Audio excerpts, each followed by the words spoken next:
El transporte público representa la opción de movilidad primordial y en muchos casos la única para muchos mexicanos y mexicanas. El uso se concentra mayormente en la Ciudad de México y su área conurbada. Por ejemplo, en enero de 2020, previo al inicio de la pandemia por COVID-19, la capital registró 5.9 millones de usuarios diarios en promedio en las redes del metro, RTP, Metrobús, trolebús y tren ligero. En el caso de la zona metropolitana del Valle de México, según datos del Instituto Nacional de Estadística y Geografía, se realizan entre semana casi 35 millones de viajes, 45% de los cuales son a través de transporte público, siendo el microbús o combi el más utilizado. De acuerdo con los recientes resultados de la encuesta Origen-Destino en hogares de la zona metropolitana del Valle de México 2017, el trabajo y el estudio concentran la tercera parte del propósito de los viajes en transporte público. Según el INEGI, el problema de la movilidad cotidiana es que en la zona metropolitana del Valle de México es un factor que incide en la calidad de vida de la población, en el desarrollo económico de las ciudades y en el medio ambiente. Se estima que un número importante de personas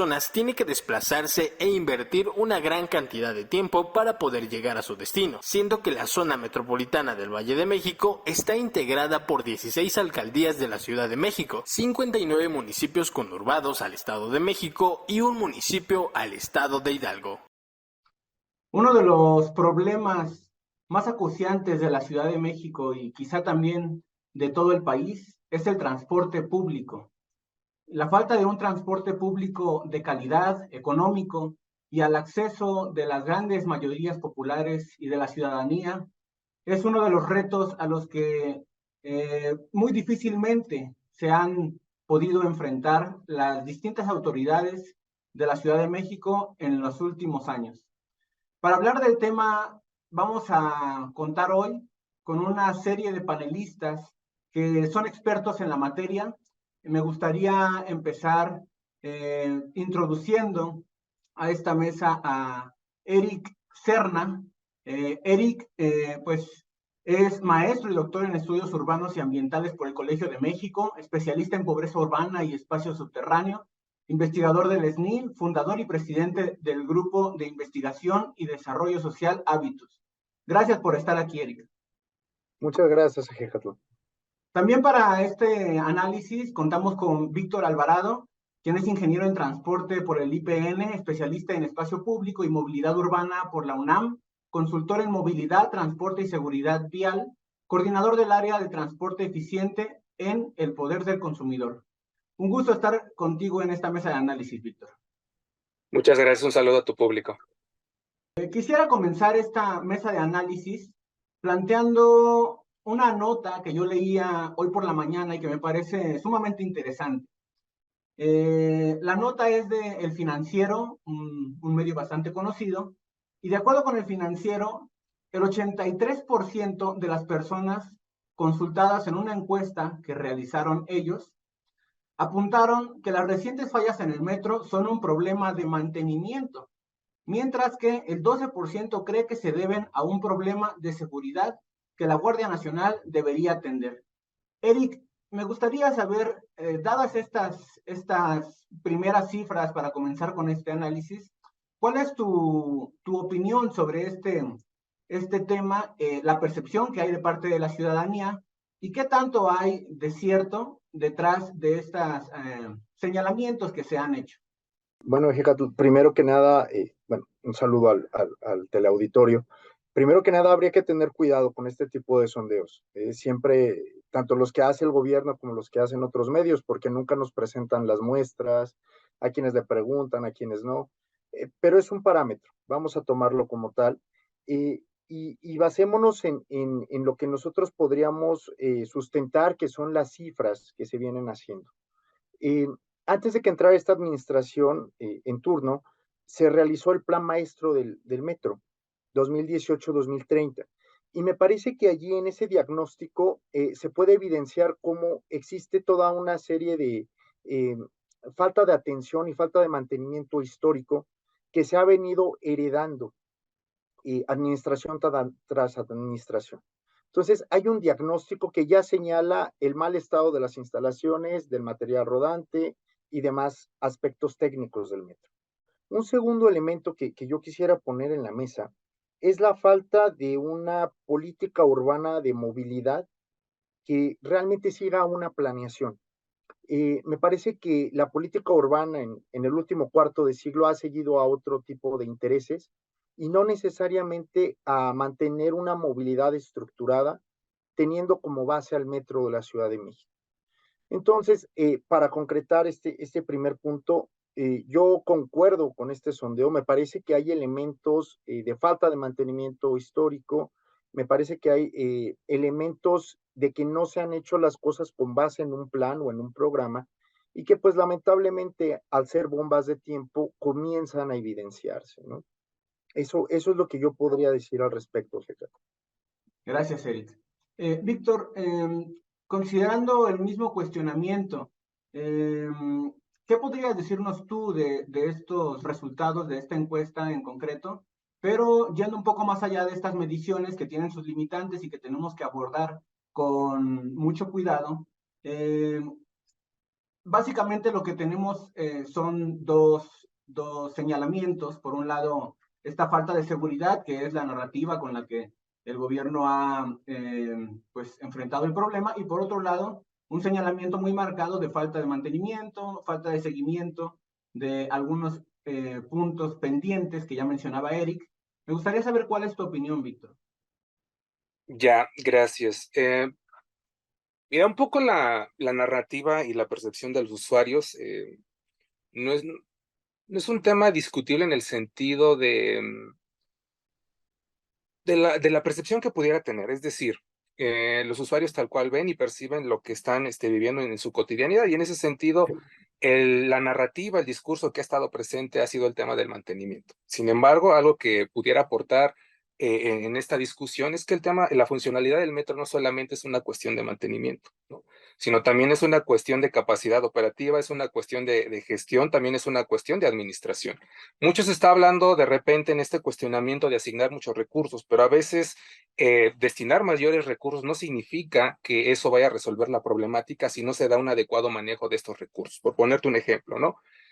Por el otro lado, si de repente comparamos el metro de la Ciudad de México, que termina siendo muy funcional a nivel nacional, pero también si de repente lo escalamos a nivel internacional y a nivel global, hay muchos rezagos tecnológicos, hay muchos rezagos de capacitación, y ese tipo de situaciones son las que también se tendrían que empezar a atender precisamente para mejorar la percepción de lo que es el servicio del metro, ¿no? Eso por un lado. Por el otro lado, bueno, la Ciudad de México no solamente es el metro, digo, termina siendo una columna vertebral, termina siendo el sistema que mayor viajes capta. Sin embargo, no significa que sea el sistema que sea más utilizado. De repente el más utilizado son otros servicios de transporte público, como los convencionales, que son microbuses y autobuses. Ahí es donde se están generando más viajes, a diferencia, y eso hay que tenerlo presente, de la captación que puede tener el metro.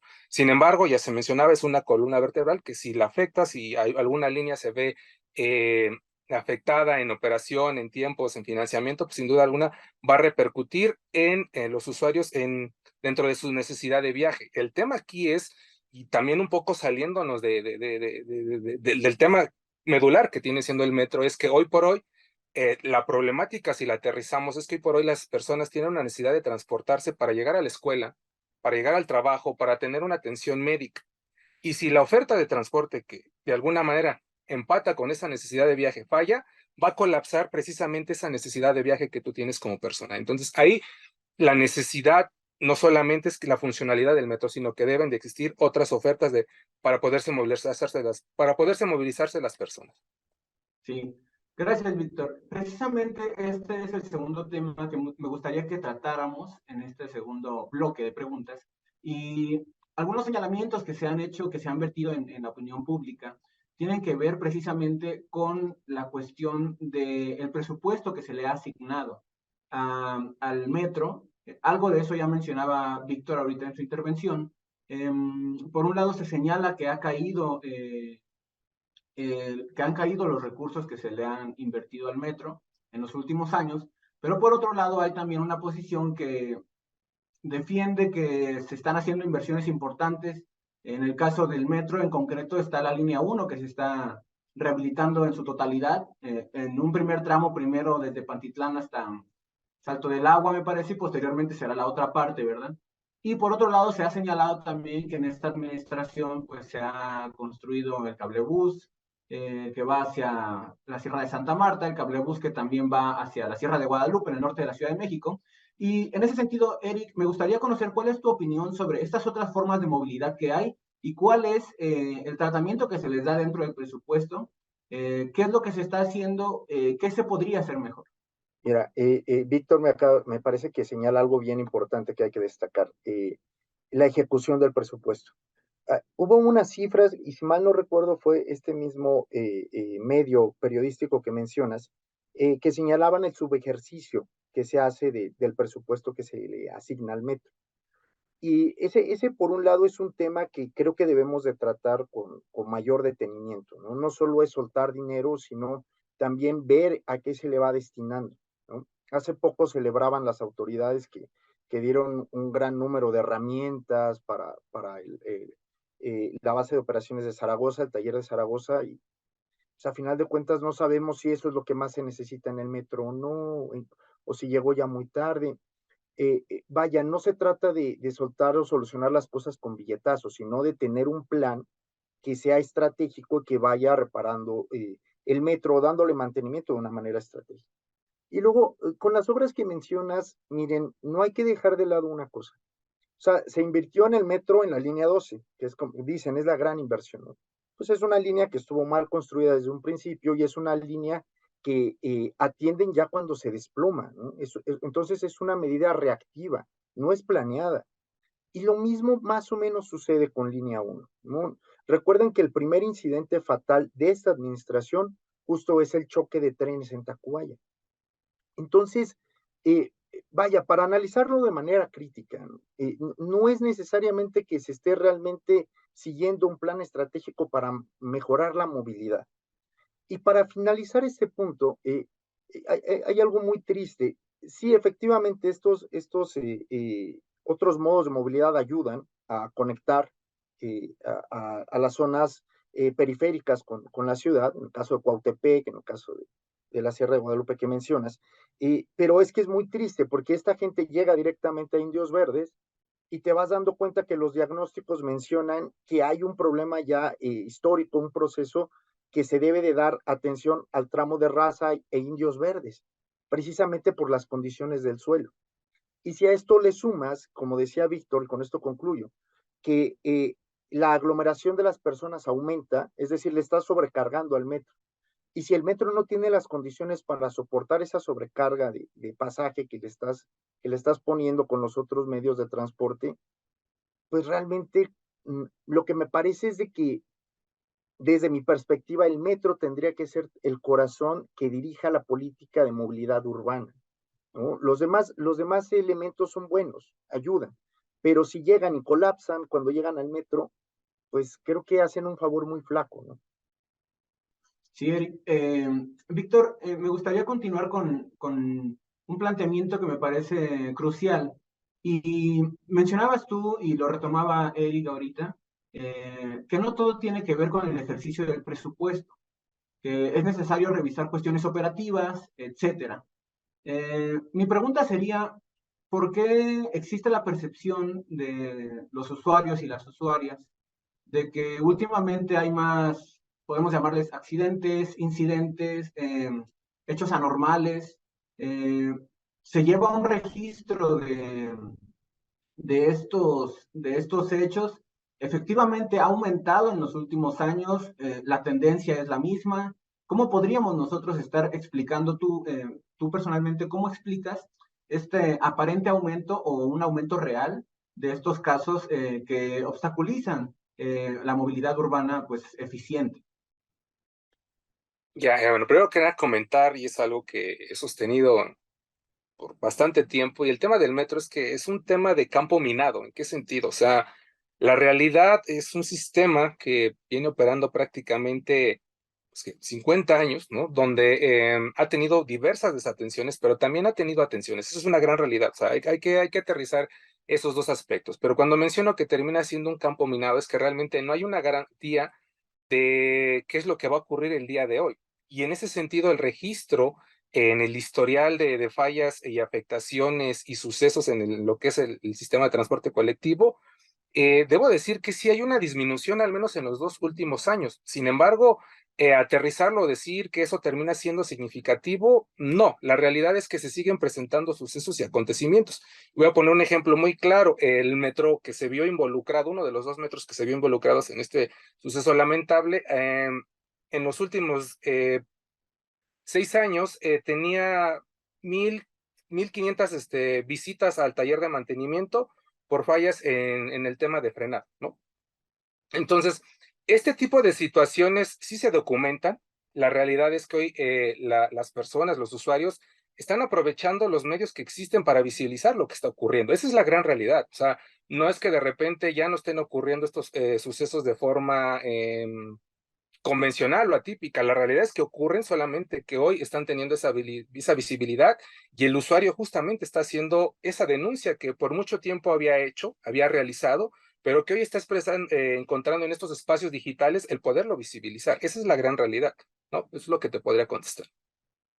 Bueno, está también con nosotros Laura Ballesteros, se acaba de integrar.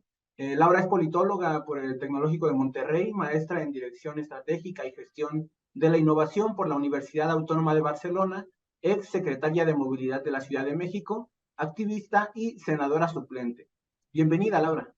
Muchas gracias, Eje Catelli. Qué gusto compartir con ustedes, compañeros Eric, Víctor, con todo el auditorio. Me da mucho gusto platicar con ustedes, pero consternada también, porque el tema no es para menos. El tema le pega directamente al corazón de la ciudad. El metro es el corazón de la movilidad de la Ciudad de México. Es la columna vertebral de los sistemas integrados de transporte público y de los no integrados también. Y al mismo tiempo, si me apuras tantito de nuevo, es el corazón de las actividades de la ciudad cuando te das cuenta el impacto que tienen en los viajes. Si bien es cierto, todavía la mayoría de los viajes en la Ciudad de México se siguen haciendo en microbús, es verdad también que la zona metropolitana tiene una cobertura por el metro de la Ciudad de México, el sistema de transporte colectivo metro impresionante. Son en la zona metropolitana del Valle de México 4.5 millones de viajes los que hace el metro. Entonces, no podemos esto tirarlo a saco roto en términos de es una acción o un suceso aislado o sucesos atípicos, que esta palabra la hemos venido escuchando en las últimas fechas, tratando de, fíjense, o sea, cómo el juego de palabras importa.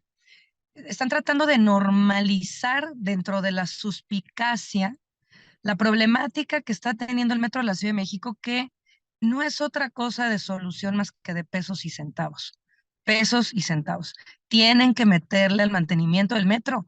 Es que, mira, no lo digo yo, lo decimos los usuarios. Tú vete y pregúntale. Acaba de salir, de hecho, una encuesta en el Financiero hace un par de días, creo que no, de hecho, el día de hoy, donde se le preguntaba a la gente qué opinaba acerca de lo que estaba sucediendo en el metro, si pensaba que era un sabotaje o no era un sabotaje. Y la gente contestaba en más de un 60% que no era un sabotaje, que era una cuestión de mantenimiento. Entonces, si hoy estamos observando, porque los números son fríos, son duros, que hay un decrecimiento en la inversión de mantenimiento y de crecimiento de las líneas del metro desde que esta administración empezó por más de 2.500 millones de pesos. Si estamos viendo también que hay un decrecimiento, perdón, unas subejercicios en el presupuesto, el poco asignado, de más también de 2.000 millones de pesos. Si estamos observando que la federación decreció en más del 40% de los recursos que estaban destinados al metro. Si estamos viendo que la federación canceló el fondo de capitalidad y el fondo metropolitano, que de entrada el fondo de capitalidad era un fondo que en el 30% se destinaba en mantenimiento financiamiento al metro por parte de la Secretaría de Finanzas, además de lo que ya destinaba el sistema de transporte colectivo en el año, en la administración anterior, pues claramente, de nuevo, creo que voltear a ver otro lado es de una irresponsabilidad que le pega a los viajes de las personas, a su derecho a la movilidad, pero también el derecho al trabajo, porque es para que la gente llegue a trabajar, el derecho a la salud. Centro Médico La Raza, la estación de La Raza es una estación donde la gente la usa para ir a acceder a un servicio de salud, y ahí es en donde sucedió uno de los accidentes, para ir a la escuela, pues el derecho a la educación, al medio ambiente sano porque es un transporte eléctrico, el derecho a la seguridad. Todos tenemos derecho a llegar vivos y sin lesiones a nuestros destinos, y esto hoy el gobierno está siendo incapaz de garantizarlo. Sí, Laura, gracias. Quisiera retomar algo de lo que mencionabas ahorita. Vamos contigo, Eric. Permíteme introducir un elemento aquí. Mencionaba Laura que algunos hablan de sabotaje, otros hablan de incidentes, etcétera.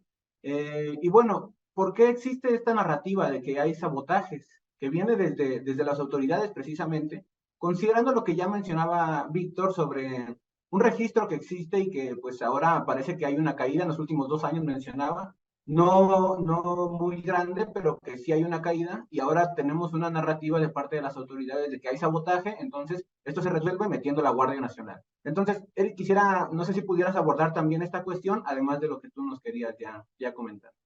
Claro, en relación de lo que se mencionaban, miren, fíjense, hace unos meses, en septiembre justo del 2022, el Universal publicó unas cifras que obtuvo a través de una solicitud de información, y hablan de 3,708 incidentes registrados entre 2018 y 2022.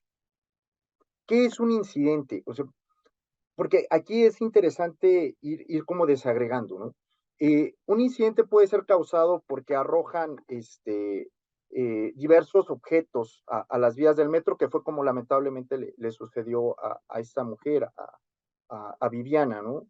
Que justo en esta narrativa, vaya, esto se puede catalogar como es una falta administrativa, un descuido, ¿no? Hay también cifras al respecto, de cuántos objetos se han caído. 5,794 objetos de todo tipo, de 2018 a 2022.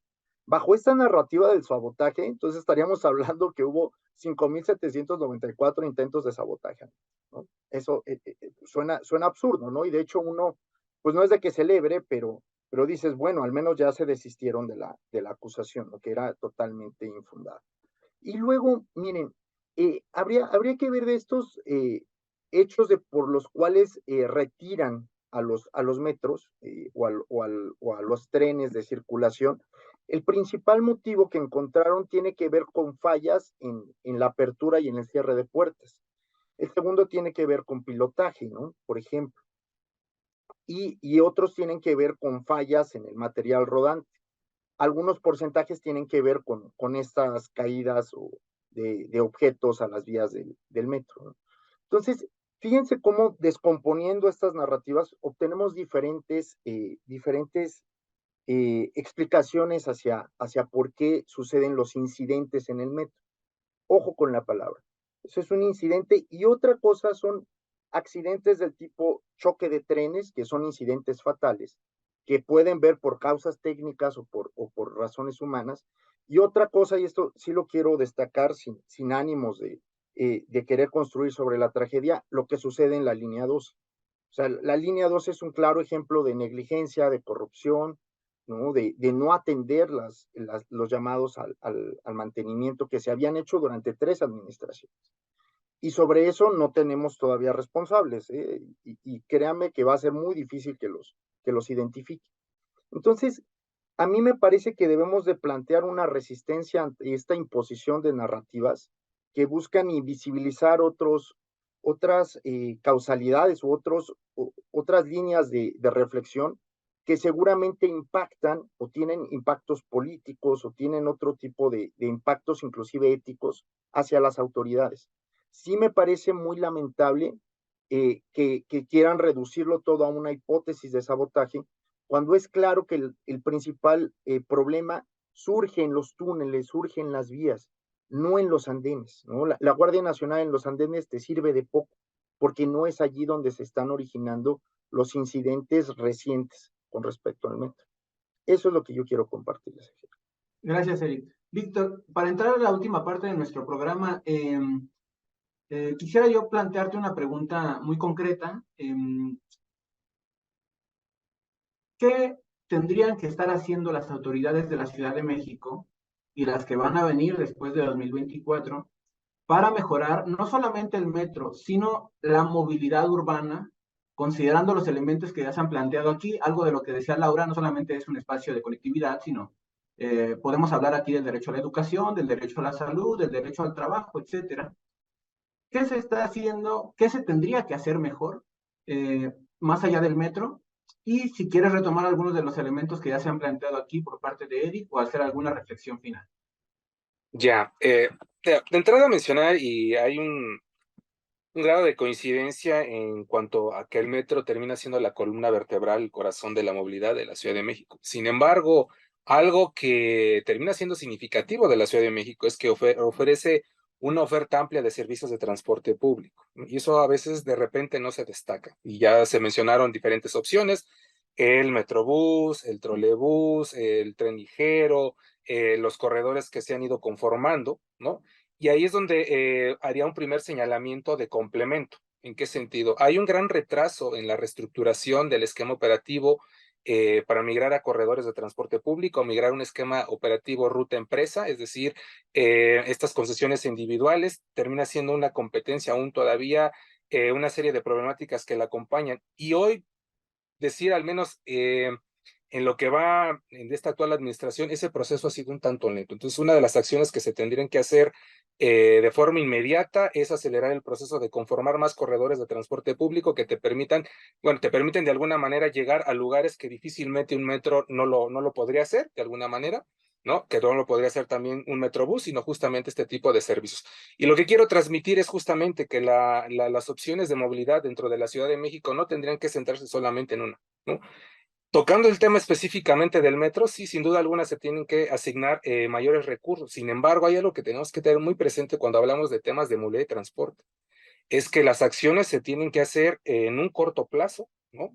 Sin embargo, cuando vamos a ver los resultados, eso es algo que de repente cuesta trabajo, por lo que vamos a poder de alguna manera cosechar es a un mediano y a un largo plazo. Y te pongo un ejemplo: si hoy quisiéramos sustituir todas esas unidades de transporte público que han sobrepasado los más de 20 años de vida operativa, difícilmente, no existe el recurso, no existe una armadora que te pueda de la noche a la mañana poner estos autobuses en la vía pública a favor de los usuarios. Entonces, lo que quiero transmitir es que se tienen que heredar acciones, y una de las que terminan siendo más significativas es la inversión al metro, y con esto cierro. Es decir, lo que es la línea 2 y la línea 3, por lo pronto y en un mediano y en un largo plazo, se tienen que intervenir de la misma manera en lo que ha ocurrido con la línea 1.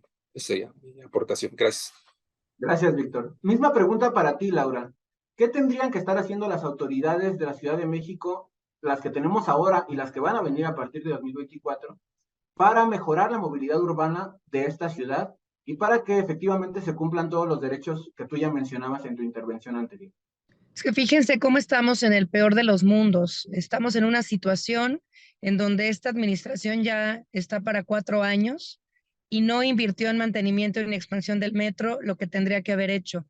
Y esto no es nuevo en los gobiernos de corte, en este caso cuatroteísta, porque también la inversión y la apuesta de López Obrador por el metro de la ciudad fue igual de penosa que la de esta administración. Es decir, nunca han sido sistemas de transporte para estos proyectos de gobierno importantes para las ciudades. Entonces, por un lado, decir que estamos en el peor de los mundos porque no hubo una apuesta por el metro, aun cuando se prometió en campaña por parte de Claudia Sheinbaum hacerlo, no existió ese presupuesto, por el contrario, decreció. Insisto, ahí está la cuenta pública y no importa lo que digan, es clara. Número dos, también no hay un plan agresivo de expansión, como bien decía Víctor, de los corredores ya organizados, ordenados, de transporte colectivo, concesionado. Todavía quedan cerca de 9,000 unidades de transporte público, microbús, por transformar en corredores de servicio de transporte público tipo Metrobús o en corredores más ligeros, pero que conserven esta dinámica, y no se ha logrado ni siquiera la mitad de esta meta. No se ha expandido las líneas de Metrobús con la fiereza también que se requería. y no se ha expandido de más el metro de la ciudad. Pues sí, trolebús, un trolebús elevado que no les funcionó a nivel de calle a la gente y que no rescató el nivel de calle, salió muchas veces más de la mitad de costo de lo que tendría que haber salido si lo hubieran hecho a nivel de piso, y en eso se gastaron el dinero. Lo que habría que recalcar es las líneas de Metrobús, perdón, de Metrocable, que ya es algo de Cablebús que venía debiendo esta ciudad y que esta administración hizo, eso hay que reconocer. Pero de ahí en fuera son 19 líneas de metro las que deberíamos de tener con fecha 2021 según el plan maestro del metro. Hoy tenemos 12. Una expansión agresiva del Metrobús, que es importante para la alimentación también y para la movilidad, pero tampoco puede solo, ¿eh? Es decir, la línea de Metrobús, la línea 1, es víctima de su propio éxito.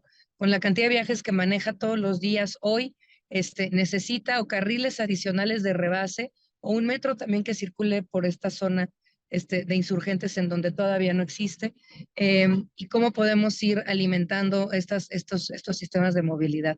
¿Qué tendrá que hacer? Pues poner el dinero donde están los discursos, poner el dinero donde están las mayorías cuando hablamos también de transporte público, dejar de predisponerse o presuponer que la infraestructura de transporte y en general la infraestructura urbana que se heredan de las administraciones cuando se entran a los nuevos gobiernos es una responsabilidad maldita, porque parece que así es como se lo toman, no como una obligación sine qua non a quien asume un gobierno, y que incluso las auditorías de la situación de las infraestructuras de transporte y urbanas tendría que ser algo completamente normal a cualquier labor de gobierno, y parece que aquí más bien se está esperando a ver en qué momento truena para echarle la culpa al que dejó el gobierno o la silla vacía en la administración anterior. Gracias, Laura. Eric, para finalizar nuestro programa, quisiera plantearte esta misma pregunta. ¿Qué es lo que se tendría que hacer por parte de las autoridades de la Ciudad de México para mejorar las actuales condiciones que tiene la movilidad urbana? Que bueno, solo para recordarle a nuestra audiencia, no afecta únicamente a los habitantes de la Ciudad de México, afecta a muchísima gente que viene del Estado de México también y muchísima gente del país que hace uso también de este sistema de movilidad, porque aquí se encuentran todavía, según lo que se había mencionado por parte del presidente, iba a haber una descentralización, sin embargo, esta se quedó a la mitad. Aquí tiene que venir mucha gente, más los turistas, más muchísima gente que viene a esta ciudad. ¿Qué tendría que hacerse para mejorar las condiciones de movilidad? Bueno, mira, yo me parece, como se los mencionaba desde un inicio, me parece que es importante que la planeación de movilidad urbana esté eh, acotada a una cuestión de obligatoriedad, como dice Laura. No puedes esperar que se construya un plan para mejorar la movilidad si nadie lo está acatando. Los planes deben de tener un carácter de obligatoriedad por la ley. Entonces, creo que ese es un primer punto, ¿no? Para que después no diga la actual jefa de gobierno, ya sabíamos que está la línea 3 mal, está en pésimas condiciones, no me va a alcanzar repararla, se la dejo a la siguiente administración, estas herencias malditas que menciona Laura. Y por el otro lado, me parece que como ciudadanía tenemos que hacer mucho. Las autoridades por sí mismas nos han demostrado en el último cuarto de siglo que no han querido mejorar el metro. Entonces necesitamos construir una ciudadanía que garantice la movilidad segura bajo la ciudad. Por ahí ya está un movimiento que se llama Movilidad Sin Miedo. Entonces puede ser un primer avance al respecto. Me parece que gran parte de los logros que ha tenido la movilidad no motorizada en los últimos años, es decir, la movilidad en bicicleta, las ciclovías, han sido gracias a las luchas sociales que han realizado diferentes asociaciones, colectivos y personas. Y me parece que ese mismo punto lo tenemos que retomar como ciudadanía. Tenemos que exigirle a los gobiernos presentes y futuros que realmente nos garanticen el derecho a la movilidad en condiciones de seguridad cuando viajamos bajo la ciudad. Muchas gracias. Gracias, Eric. Para cerrar este programa, entonces, quisiera retomar algunos de los planteamientos que se han hecho aquí por parte de nuestros panelistas. Es necesario, ya decía Eric, una ciudadanía activa que no espere únicamente de las autoridades la resolución de todos los problemas de movilidad, que haya, mencionaba Víctor, visibilización de las condiciones en las que se encuentran los sistemas de movilidad, y que haya también, como ya mencionaba Laura, pues realmente una participación presupuestal más importante, sustancial, que vaya acorde con el discurso político que mantiene el presidente López Obrador y su propio partido, y por supuesto también Claudia Sheinbaum, jefa de gobierno que pertenece al mismo partido, y que pues ponen el acento en las grandes mayorías desfavorecidas de nuestro país. Hace falta que esto se traduzca en hechos en la movilidad urbana de la Ciudad de México. Muchas gracias, Eric, por estar con nosotros. Muchas gracias, Laura. Gracias a Víctor. Espero que puedan acompañarnos nuevamente en alguna otra ocasión, que tengamos que analizar este tipo de temas tan importantes para la Ciudad de México. Y repito, son problemas que tenemos en la ciudad, pero que si uno revisa las ciudades del país, están allí.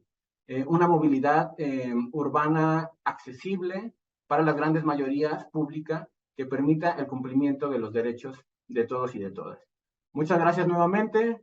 Es un gusto poder estar aquí con ustedes en esta mesa de análisis. Muchas gracias a nuestro auditorio que se encuentra del otro lado. Nos vemos en la que sigue.